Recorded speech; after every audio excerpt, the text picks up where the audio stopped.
Assalamualaikum warahmatullahi wabarakatuh. InsyaAllah hari ini kita akan sambung pada perbahasa sifatul ma'ani yang seterusnya, tauhid, insyaAllah. Sebentar kita baca doa dulu. Bismillahirrahmanirrahim. Alhamdulillahirrabbilalamin. Wassalatu wassalamu ala asyrafil anbiya wal mursalin wa ala alihi wa sahbihi ajma'in. وافتح علينا حكمتك وانشر علينا من خزائن رحمتك يا أرحم الراحمين. رب اشرح لنا صدورنا ويسر لنا أمورنا واحلل عقدة من ألسنتنا يفقه أقوالنا. رب يسر لنا ولا تعسر لنا يا كريم. صلى الله على سيدنا محمد وعلى آله وصحبه وسلم والحمد لله رب العالمين. Okay, untuk sifatul seterusnya adalah sifat al-kalam. Kita dah bahas mengenai al-kalam. Al-kalam adalah معنى الكلام هو صفة أزلية قائمة بذاته تعالى منزهة عن التقدم والتأخر منافية للسكوت. Sifat kalam ini adalah sifat perkata. Sifat ma'ani adalah sifat yang wujud. Bila kita sebut je sifat ma'ani, maka kena ingat 5 perkara.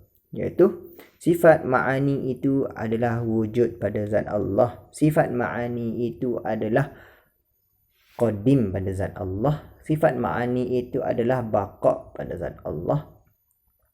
Sifat ma'ani itu adalah mukhalafatu ta'ala lil hawadis, tak sama dengan makhluk. Sifat itu tak sama dengan makhluk. Kalau manusia ini berkata-kata, perkatanya Allah itu tak sama dengan makhluk. Kalau manusia perlukan kepada mulut untuk bercakap, lidah untuk bercakap, maka Allah itu berlawanan daripada itu. Dan wahdaniyah, maksudnya sifat itu hanya ada pada Allah sahaja. Sifat perkata macam tu hanya ada pada Allah sahaja. Dan untuk al-kalam adalah munazzahatun 'anit taqaddum wat ta'akhur. Tidak ada awal, tidak ada akhir. Macam kata-kata manusia, kita ada awal, kita ada akhir. Saya ada S kat depan, ada E kat belakang. Ataupun saya suka makan nasi. Saya kat depan, nasi tu kat belakang. Dan kalamnya Allah, kalam Allah itu tidak berbahasa. Kalau macam manusia, kita ada berbahasa, bahasa Inggeris, bahasa Arab, bahasa Jepun. Tapi kenapa Al-Quran diturunkan dalam bahasa Arab? Itu miliknya Allah. Semuanya Allah boleh buat segala-galanya. Allah dah berkehendak untuk diturunkan kalam Allah Al-Quran itu dalam bahasa Arab. Maka jadi bahasa Arab. Kalau Taurah ada bahasa dia sendiri, Injil ada bahasa sendiri, Zabur ada bahasa sendiri.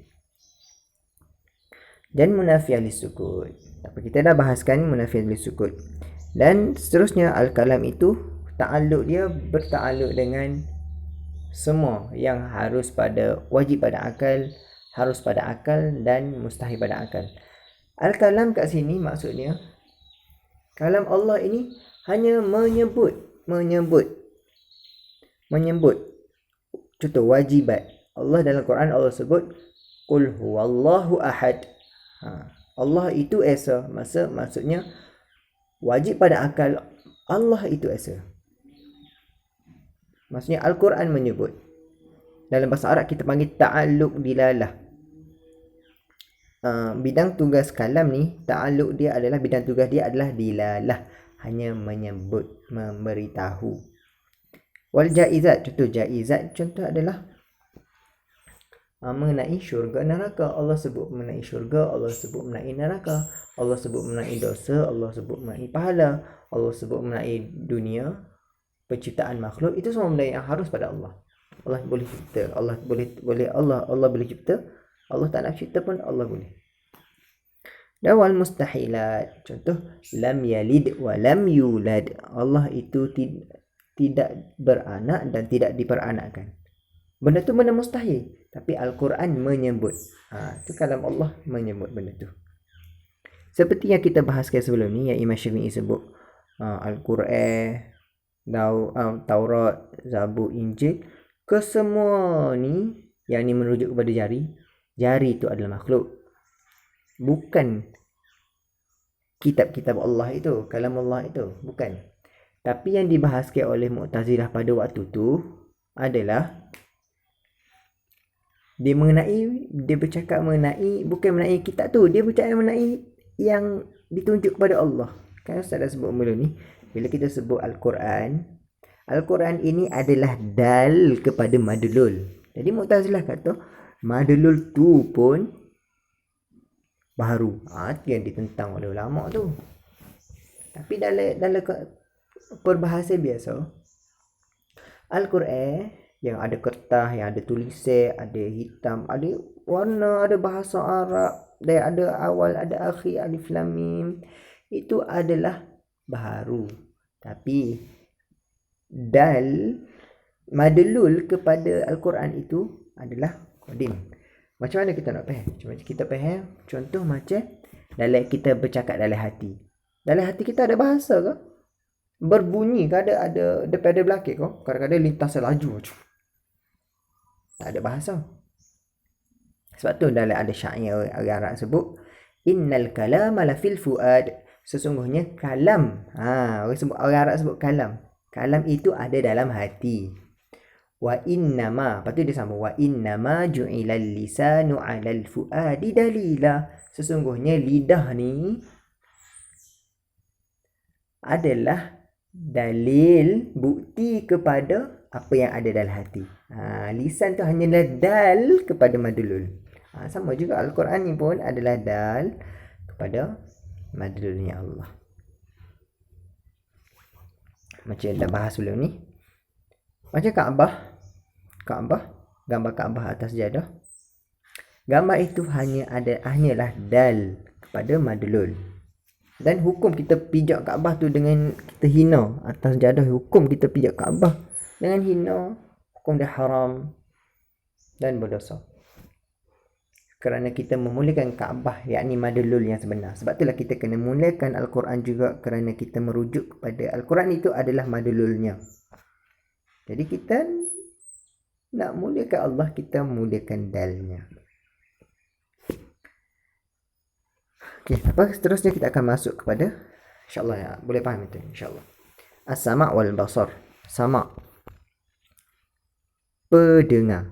Makna sama' sifatun azaliyatun, sifat azali, qaimatun bi dzatihi ta'ala, yang berdiri di atas zat Allah Ta'ala, tata'allaqu bil mawjudat, bidang tugasnya terhadap mawjudat, perkara yang wujud, awil masmu'at, ada mim kat situ ataupun perkara yang didengar. Fatadruku idrakan taman, dan pendengarannya Allah itu adalah pendengaran yang sempurna.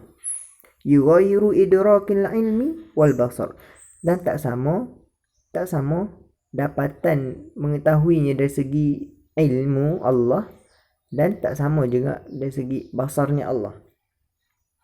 Dan wa yukhalifu tariqil idrakil hawadis, dan memang bersalahan terus daripada macam mana makhluk ini mendengar. Kalau makhluk ni perlu kepada cuping telinga untuk mendengar, maka Allah tak perlu kepada cuping telinga.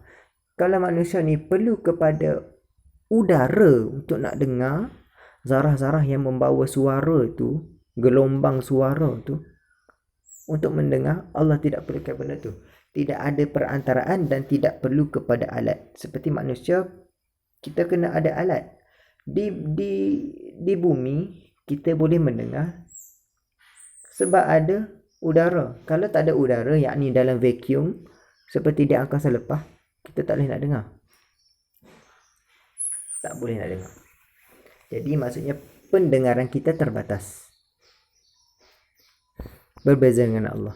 Allah tidak perlu kepada segala-gala benda tu, tak perlu kepada alat, tak perlu kepada alat, tak perlu kepada perantara.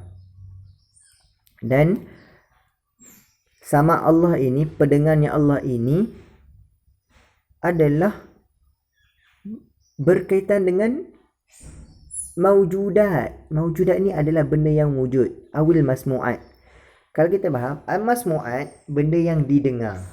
Ya, benda didengar tu wujudlah sebab kita boleh dengar. Wujudlah benda tu. Yang ni wujud pada akal je lah. Sebab kita tahu, kita faham. Tapi masmu'at ini adalah skop lebih kecil. Sedangkan mawjudat ini lebih besar, lebih umum. Sebagai contoh mawjudat. Benda yang dengar pun wujud. Jadi dia termasuk dalam mawujudat. Apa lagi wujud? Contoh buku. Buku wujud tak? Ya, buku itu wujud. Jadi Allah pun mendengar buku. Batu bata. Allah pun mendengar batu bata. Sebab benda itu wujud. Dan zat Allah wujud tak? Zat Allah itu wujud. Jadi Allah pun mendengar zatnya. Dan sifatul ma'ani adalah sifat yang wujudi. Jadi Allah mendengar sifat-sifatnya.